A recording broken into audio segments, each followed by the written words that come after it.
In 1993, less than a year after finishing pupillage at what is now Quadrant Chambers, I was lucky enough to appear behind a leader in a case called the Vigeland and the Coral Esberger.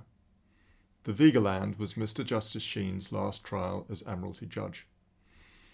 It was no different to any of the many other cases that he had tried or appeared in as counsel in the course of a career that can be traced back to his wartime experience in the Royal Navy. The whole focus of a collision action in those days was to work out where and how the ships had collided. If you took each ship's story, as set out in its collision statement of case, or preliminary act as it was then called, and plotted it out, it was usually impossible to get the ships to collide at all. So the forensic process was an exercise, using knowledge of ships, ship handling and navigation, to unpick the manipulations that had been made to working charts, logbooks, and other contemporaneous documentation, and showing what must have happened. Competing plots, usually made in pencil on graph paper, were exchanged between the parties up to and throughout the trial. In one case, where the cover-ups were particularly blatant, Michael Thomas QC closed his case with the words, "My lord, this is a case about two plots and a conspiracy." The apportionment of fault usually followed from the result of the inquiry into what had actually happened. The scope for cross-examination, as to why the ship had been navigated in the way that the court eventually found that it had, was necessarily limited, because at that stage her master was often claiming that it had been navigated very differently.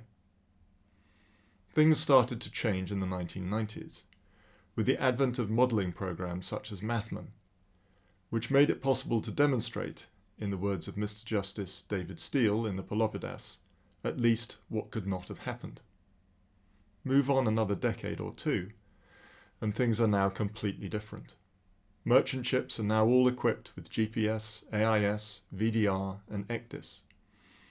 Data from multiple different sources, including not just navigational information, but audio from different points on the bridge, is recorded in real time and cannot be tampered with by a ship's crew.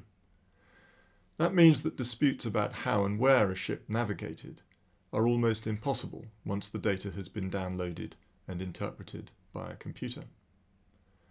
What has now become possible, however, is a far greater focus on why the ship was navigated as it was, and so on the quality of lookout, assessment of risk of collision, and collision avoidance planning.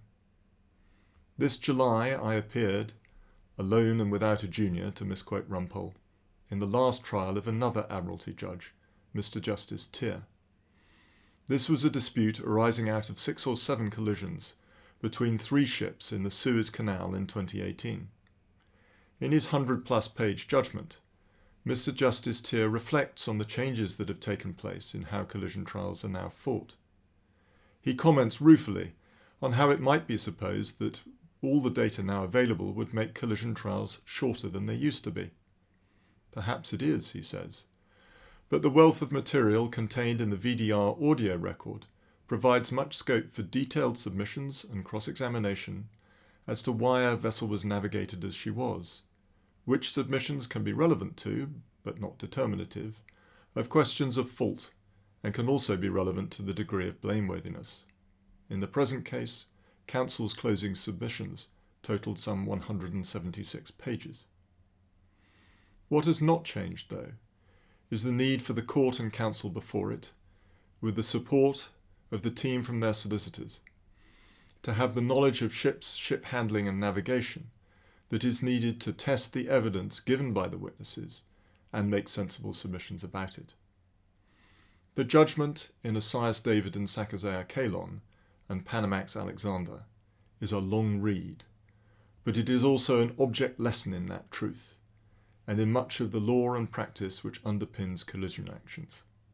It is, in that sense, a classic of its kind, and a fitting swansong for an experienced Admiralty Judge.